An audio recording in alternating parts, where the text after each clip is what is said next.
El senador Carlos Camí. Senador, un gusto verlo, doblemente un gusto verlo porque no nos habíamos visto después de algunos momentos complicados que viene superando, así que me alegro muchísimo. Bienvenido. Bueno, muchas gracias, muy amable. Para mí es un gusto también estar presente en el programa y que nos volvamos a reencontrar. Bien, la entrevista de hoy, por lo menos de mi parte, y los panelistas son libres de votar al partido que quieran, no estoy bromeando con lo anterior, va a ser más que nada didáctica, pero le pueden preguntar lo que quieran, obviamente. Didáctica de... hubo 3 senadores, es su caso el de Coutinho y también el de Sergio Botana, que han impulsado desde hace largo tiempo, algo que fue una promesa de campaña del presidente de la República, capaz que no en estos términos, pero que fue el tema de los deudores en unidades reajustables del Banco Hipotecario. Aprobado esto, el repecho sigue siendo muy empinado desde mi punto de vista, ¿no? Entonces... le voy a pedir un poco aterrizar aquí, porque hay muchos que nos están mirando, que se me corresponderá a mí, estaré yo adentro. El Banco Hipotecario ha dicho ya que no tiene forma de revisar 25.000 expedientes, porque además la digitalización viene del 2018. Se la dejo por ahí para arrancar, de lo aprobado, grosso modo, para arrancar, de lo general a lo particular, como yo digo siempre. ¿A quién beneficia esto? En primer término, brevemente destacar que este es un tema que el Uruguay viene asumiendo como un problema o como una situación que demandó a distintos gobiernos respuestas, que distintos parlamentos o legislaturas lo han tratado, por lo menos 15 años para atrás, y que no era de fácil solución. Es una situación que tiene a 24.000 familias del Uruguay en una situación compleja, que es la de endeudamiento ante el Banco Hipotecario del Uruguay y los fideicomisos que administra la Agencia Nacional de Vivienda establecidos en las unidades reajustables. Se logró la aprobación por parte del Senado por unanimidad. La Cámara de Representantes realizó algunas modificaciones y ayer el Senado de la República sancionó definitivamente esta ley que constituye un fideicomiso como herramienta para dar una respuesta a esta situación. Hay una iniciativa que con el senador Botana planteamos oportunamente, otra del senador Coutinho y también otra de los senadores de Cabildo Abierto, con matices, pero con el mismo objetivo, que era procurar esta solución. Los beneficiarios de esta ley, las personas que se van a ver beneficiadas, son, digamos que 3 situaciones dentro de este colectivo. Primero, las personas que llevan 40 años o más después de haber obtenido su crédito, que se les va a cancelar la deuda. El otro grupo, que son las personas que tienen más de 30 años asumiendo esos compromisos correspondientes, deberán de pagar hasta que se cumplan 40 años, pero con tasa de interés que se establece en 0%. Y finalmente, aquellas personas que tienen hasta 30 años pagos, que se les va a reducir el interés al 2%, y en el caso de algunas personas que tenían interés menor se toma la tasa menor. Esto es básicamente, a grosso modo, las 3 situaciones que se comprenden dentro de los beneficios que establece la ley. Después también la ley establece requisitos. A ver. Sí. No, adelante, adelante. Los requisitos son, bueno, que el crédito, que va a estar amparado por lo que establece esta ley, haya sido menor a $80.000 al valor de la UR y del dólar del momento en que fue tomado. El saldo que queda por pagar, sumando el saldo de crédito inicial más 65% de los colgamentos, sea igual o inferior al 65% de lo que se le prestó inicialmente. Si hay innovaciones, que en muchos casos las hay, se tiene que tratar de innovaciones anteriores al año 2009. Se tiene que haber llevado en todos los casos, pagado 110 pagos mensuales, o sea, cuotas, en los últimos 10 años. Y después estar al día, obviamente, con todo lo que tiene que ver con impuestos departamentales, nacionales, contribución, impuesto a primaria, etc. Sucintamente, son los beneficios concretos, el alcance de los mismos, y también los requisitos que se requieren, valga la redundancia, para poder ser pasible de los alcances que plantea esta ley, que ya es ley, que ya se sancionó en el Senado como tercera Cámara. Vamos a seguir aterrizando. Yo estoy escuchando en mi casa, en Artigas, en Fraiventos, donde sea, y digo, estoy adentro. Me voy a mover con esto. ¿Cómo se aterriza esto realmente? ¿Esa gente qué hace? ¿Cuándo deja de pagar? ¿Cómo se le notifica? ¿Cuándo se le citará? Son 24.000. Se establece en la ley un plazo de 150 días que el Banco Hipotecario y la Agencia Nacional de Vivienda, el fideicomiso creado, tienen para instrumentar lo que establece la ley. Y de ahí surge la obligación de dar la correspondiente orientación a las personas que estén alcanzadas por este propósito.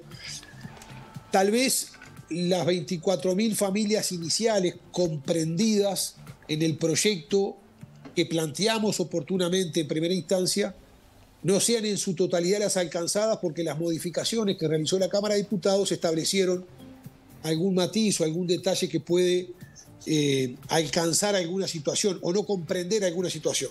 Pero el grueso de las casi 24.000 familias que están desde hace tantos años reclamando una solución al endeudamiento en unidades reajustables quedan comprendidas en su mayoría por lo que establece este proyecto. Y tengo que pagar en enero, febrero, marzo, abril, mayo, esos 5 o 6, tengo que seguir pagando hasta que me notifiquen. ¿Cómo es? Bueno, ojo, digo que yo no tengo ningún crédito, le digo a la gente que estoy hablando en nombre de los que yo no estoy pagando un crédito hipotecario, pues si no queda que está preocupado por él. Acá hay un tema que es bastante complejo y que lo significó la complejidad no solamente para la comisión que tuve el honor de presidir, que trató este tema en el Senado de la República durante más de 2 años, sino también al propio Ministerio de Economía y Finanzas, con quienes mantuvimos más de una reunión. El problema es de lo que usted señaló al inicio de la entrevista, que es que no están claros todos los datos en el Banco Hipotecario del Uruguay, porque la digitalización es relativamente próxima y no alcanza a todas las situaciones que están comprendidas en este caso, por lo cual hay un trabajo engorroso para determinar con precisión las cifras. Pero a grosso modo, el 10% de estas casi 24.000 familias están ubicadas en la condición o en el parámetro de que han pagado 40 o más años al Banco Hipotecario. En ese caso, las personas que ya llevan 40 años o más pagos, después que obtuvieron o que se le acreditó el crédito, se les cancela automáticamente la deuda. Se da por cumplida la deuda porque hace más de 40 años que pagan. Obviamente con los requisitos que también mencioné. En los últimos 10 años haber pagado más de 110 cuotas y determinado valor de la vivienda. El otro grupo, el que tiene más de 30 años pero no ha completado los 40, deberá de culminar los 40 años y tendrá el beneficio de la tasa cero de interés. Y después el resto. Acá hay un concepto muy importante que, por ejemplo, se establece en todos los casos, pero en este que mencionábamos, que es la ley le determina un plazo final, le pone una luz en el camino, le pone una línea de meta que hoy no tienen. Las miles de quejas, los miles, y no exagero, los miles de casos que hemos recibido en más de 2 años en la comisión, reflejaban, sobre todo en la mayoría de ellos, la inquietud de que no se sabía cuándo terminaba de pagar. Era gente que había comenzado a pagar con un plazo determinado y que cuando pensó que había culminado o estaba próximo a hacerlo, se encontró que tenía una deuda casi duplicada por colgamentos, etc. En muchos casos, diría que la mayoría de estos casos es gente mayor y que nos planteaba la situación de que por lo menos quiero dejarle la herencia, que es una deuda, a mis hijos, con la certeza de que van a saber cuándo la terminan. Que creo que es uno de los aportes sustanciales en cuanto a certeza que aporta esta solución legislativa, que en todos los casos queda claro definitivamente cuándo se va a culminar y en qué condiciones de dar cumplimiento a la obligación contraída con el Banco Hipotecario o con alguno de los fideicomisos que administra la Agencia Nacional de Vivienda. Le voy a leer 2 tuits de Casilda Echevarría, presidenta del Banco Hipotecario, que está muy enojada hace muchos meses con esto. Ayer escribió: una larguísima discusión en diputados para incluir en el perdón de deudores de UR a quienes al menos hayan pagado el 35% del crédito, bajando el 50% que venía de comisión. Pregunto, dice, ¿qué sentido tiene si al decir de los propios deudores todos habían pago varias veces la deuda? Raro, dice. Ese es uno, ya voy con usted. Y el otro dice, a ver, no, básicamente eso, porque ella después retuitea, no sé cómo se dice ahora, reexea, porque ahora es X, después dice, se establecen diputados que quienes hubiesen adquirido un inmueble de $80.000 a valores de hoy, eso costaría $300.000, quedan exonerados del saldo a cumplir 40 años, al cumplir 40 años. ¿Dónde está la localización con criterio social? De comisión venía con un tope de inmuebles de $180.000 a valor de hoy, eso se cambió. Lo leí muy mal, pero capaz que usted entendió qué es lo que está diciendo ella, ya lo debe haber visto esto. No agrega nada nuevo. La señora presidenta del Banco Hipotecario del Uruguay ha expresado sus reparos con este proyecto, no solamente en las redes sociales o en expresiones públicas, sino que lo ha hecho también en dos comparecencias o tres que a la comisión hizo el directorio del Banco Hipotecario del Uruguay. Son opiniones que responden a su convicción, a su posición como presidenta del Banco Hipotecario del Uruguay. Yo no las comparto. Y bueno, de hecho, el Senado de la República por unanimidad aprobó este proyecto de ley. Quiero creer que hay menos posibilidades que se equivoque la unanimidad del Senado de la República que la respetable opinión que tenga la señora presidenta del Banco Hipotecario del Uruguay. Por otro lado, también recibimos al directorio del Banco Central del Uruguay, del Banco República, porque también en el proyecto original se establecía la consolidación de la banca pública para fortalecerla, la banca pública hipotecaria, de crédito hipotecario del país, sumando el Banco Hipotecario en el Banco República.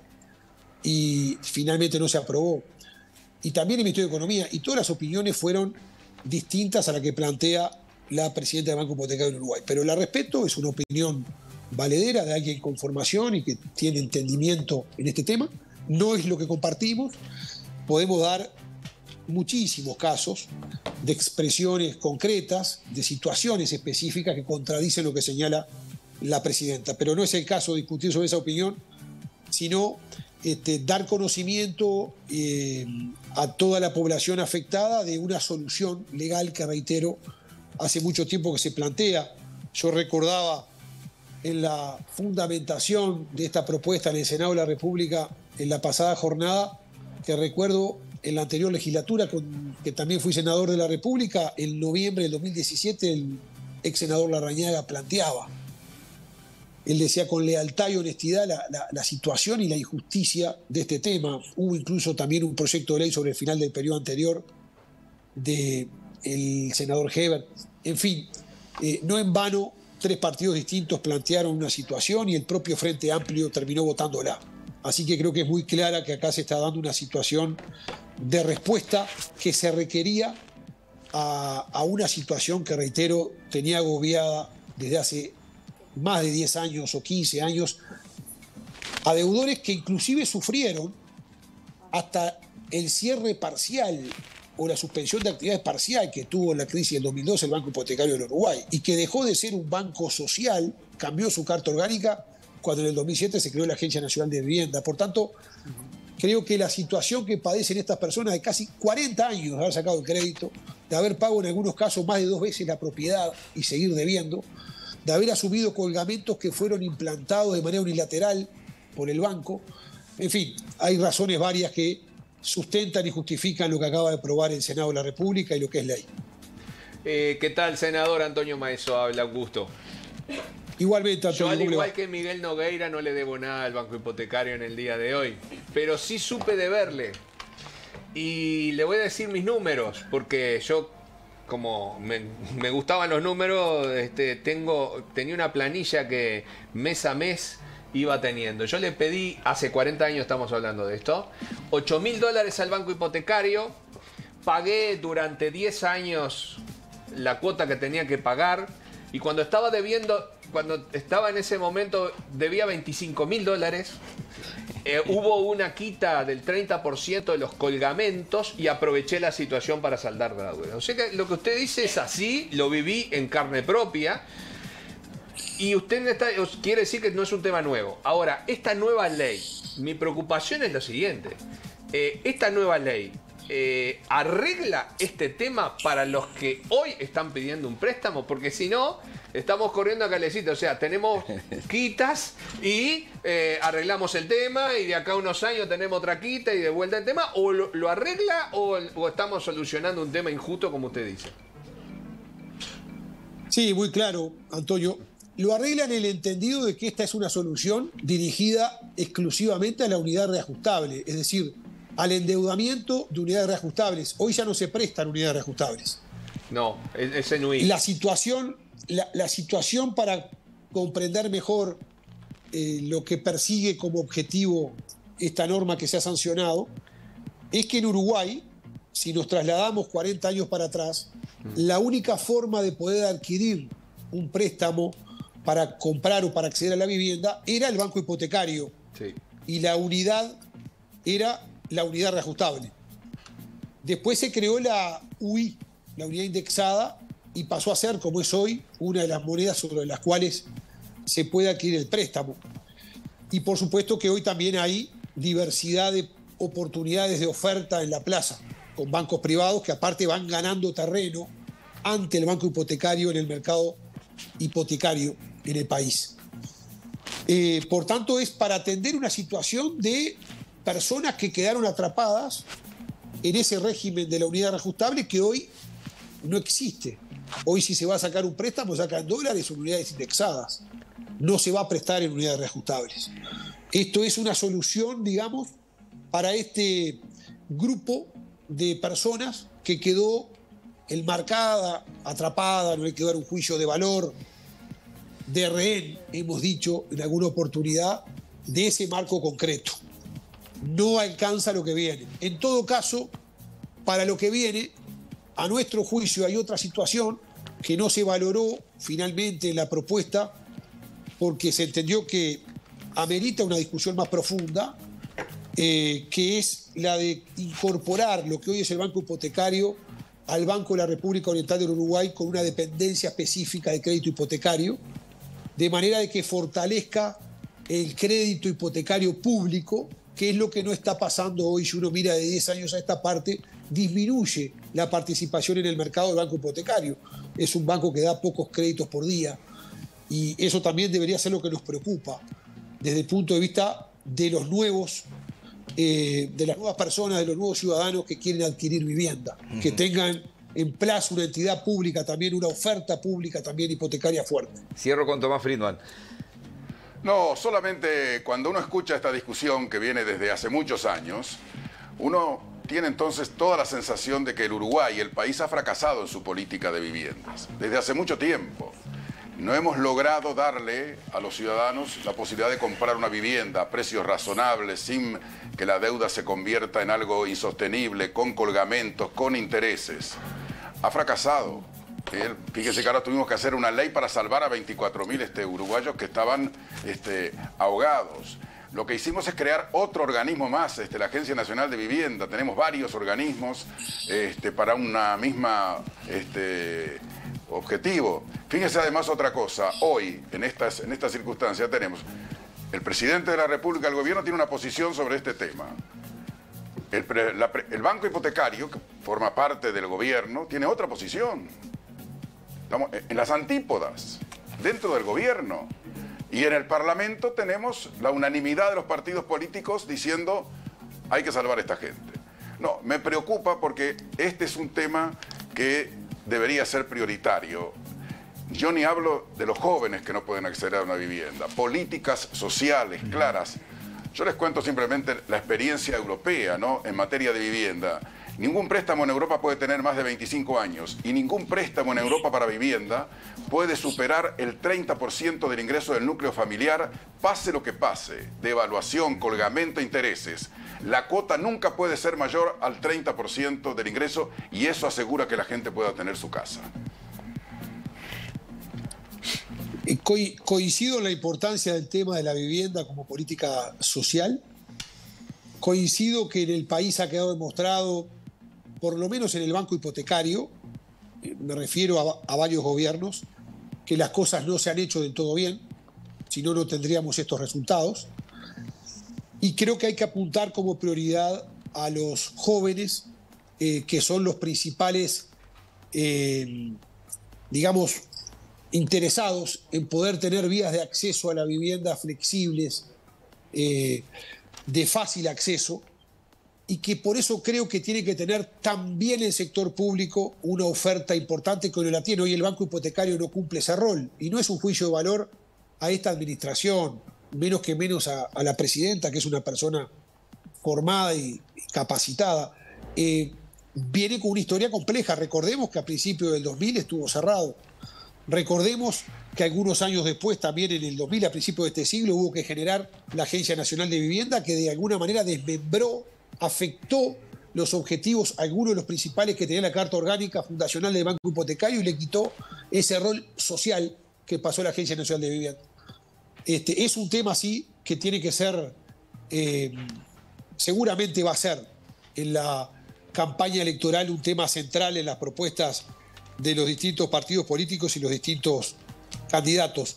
Por lo pronto, a mí me gusta ser práctico, mucho más cuando uno está en el Parlamento, que el sustento de la teoría es muy necesario, pero que a veces puede desvirtuar el resultado práctico final.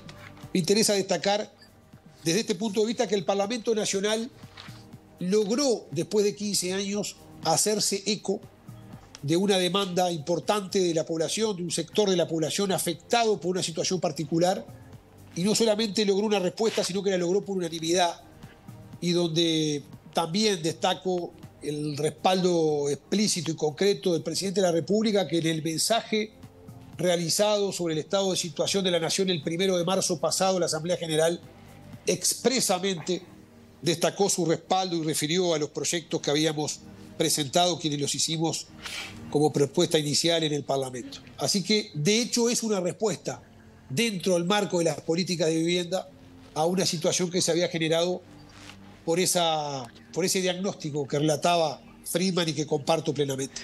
Senador, le agradezco mucho. Le voy a contar una anécdota en 30 segundos que me contó mi querido César Di Candia. César hoy tiene 94 años. Debe haber gente de más de 80, 90 que nos está mirando, que conoce esto en primera persona. El Banco Hipotecario se fundó en 1892, era Julio Herrera el presidente, ¿no? Julio Herrera Lloves era el presidente.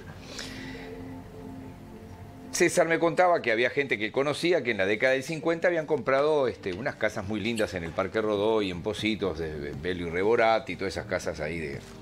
Las compraban a pura cuota en el Banco Hipotecario. Supongamos, 1952. ¿Cuánto sale esta cuota acá? 25 pesos de 1952. Estoy inventando la cifra, ¿no? ¿Cuánto sale la cuota del año que viene? 25 pesos. ¿Cuánto sale en el 1900? 25 pesos. ¿Cuánto sale en el 58? 25 pesos. ¿Cuánto sale en el 62? 25 pesos. Que ya no era nada. Cuando Pacheco Areco en el 68, en medio de una inflación galopante, cuando congela los salarios, congela los alquileres y se aprueba, la tuve que ir a buscar, la ley 13.728, crea la unidad reajustable. Y había un aviso publicitario que en esta mesa solo Tomás y yo nos acordamos, que decía: se siente crecer, el ahorro hipotecario reajustable se siente crecer. También la cuota se sentía crecer. Hubo que inventar la unidad reajustable. ¿Y qué hicieron los que habían comprado eso? Cuando se enteraron que se venía esto, y seguro juntaron 200 pesos y pagaron todo. Obvio. 200 pesos que era la nada misma. Eso le pasó al Banco Hipotecario hace 55 años. Vale la anécdota. Y en organismos también, en organismos del Estado, aprovecharon de la reforma de la vivienda. Exacto. Fue así. Sí. Bueno, gracias, senador. Un abrazo y nos reencontramos en cualquier momento. Muchísimas gracias a ustedes. Ha sido un placer para mí. Muy amables por la invitación.